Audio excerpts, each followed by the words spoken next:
Hello, I'm Shannon Anderson. I am a teacher and also a children's book author, and I am here with a Budsy Boredom Buster for you today. So my tip for today is to think about animals. So if you've watched any of my videos on my YouTube channel and the writing lessons that I've been doing so far, I'm often talking about my pets. We're big animal lovers in my house. And so the kinds of animals that I'm talking about are actually wild animals or animals in the zoo.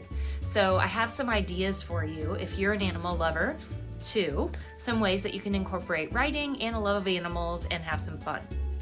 So if you look online, and I just did a very quick search for zoo cams, and so you can go to a variety of zoos that have cameras set up at all times, and they're just monitoring the animals in their cages. So there isn't a person videoing them. It's an actual camera that just stays there and watches them in their natural environment within their enclosure. So like just this morning, I was checking out a few of those. I went on to the Smithsonian National Zoo and I got to watch some elephants for a little while. And then I went on over to the Houston Zoo and I watched an ostrich and a giraffe. And then I went to the San Diego Zoo and I got to see some penguins. And there was also a website that's called earthcam.com, and it has a collection of webcams that are all over the place at different zoos and aquariums, national parks and things like that.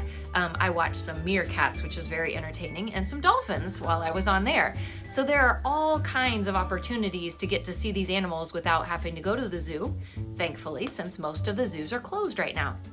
But here's some ideas for you.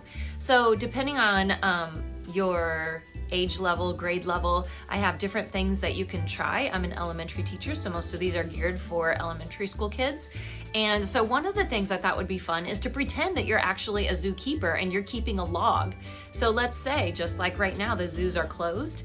And so you have to go through and you're observing the animals and keeping a log to just monitor and make sure that they're okay. So you could have, a notebook that you're keeping on there, here is, I'm checking on Fonzie the elephant, seems playful and having fun with his mom today. And then maybe you have Marion the giraffe, and she's normally bashful, but with all the people away, she's been closer to the fence area where she doesn't normally roam. And so you're keeping all of these little detailed notes as you observe on the camera, only you're pretending you're there as the zookeeper and making sure the animals are healthy and happy. So that's just one idea, just to kind of take some notes and keep a log of the animals and see if that changes from day to day, or just do it for one day just for fun.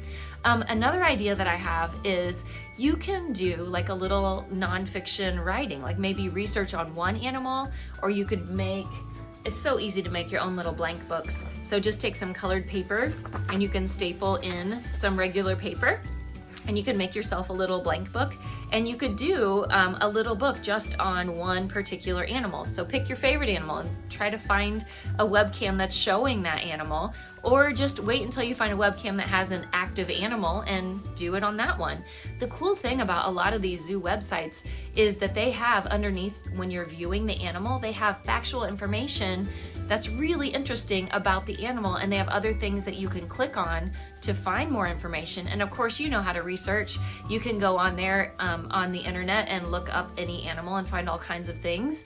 If you have a subscription to My Big Universe, or if you're on Epic, all kinds of free books online that you could read about animals in that way too. Some of my favorite books that I have that I think would be fun to do a little nonfiction writing is you could do, like there's this whole series, I have a lot of these from my classroom that I brought home to show you. So the truth about hippos, the truth about hawks, the truth about bears, dolphins, crocodiles, elephants. So there are all these books, and you could write one. It could be the truth about, and then whatever animal that you observe. And these are funny. Like they have some humor, and of course you could illustrate your own little book too. So this is a bear. I'm Pete. Bears are big. Or are you just small? So use some humor, but then they also have all of these facts embedded in, so you're learning a lot and you can create a little nonfiction book about your favorite animal.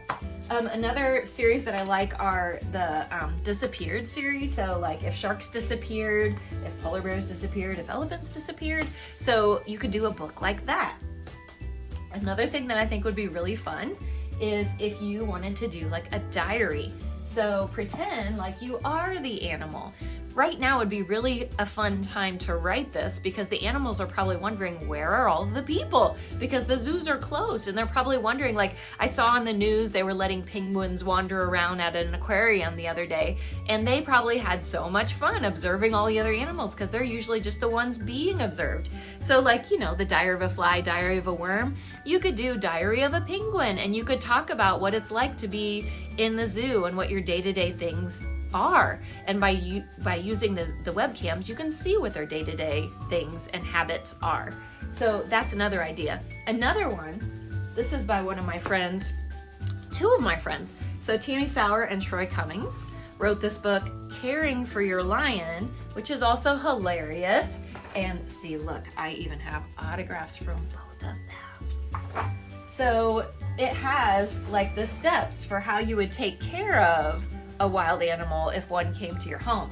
So it's really funny, all the different things that you would have to think about if you were taking care of one of these animals. And maybe you could find, when you're watching on the zoo cams, you can find links to how they take care of the animals that are there and write your own funny story about if you were asked to take care of one of these animals in your own home.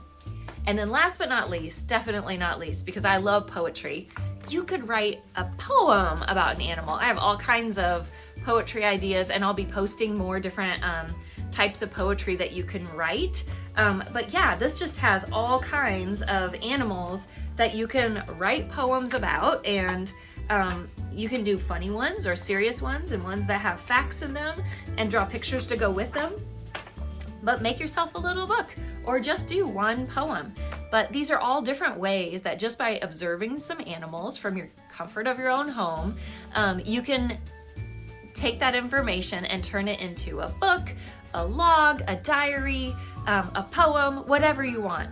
But I would love to see any of these writings that you do. So leave some comments and take a picture of your writings or of your illustrations. I would love to have you share those with me. So I hope this has been a fun idea for you, and I will catch you on another Boredom Busters with Budsies. Bye.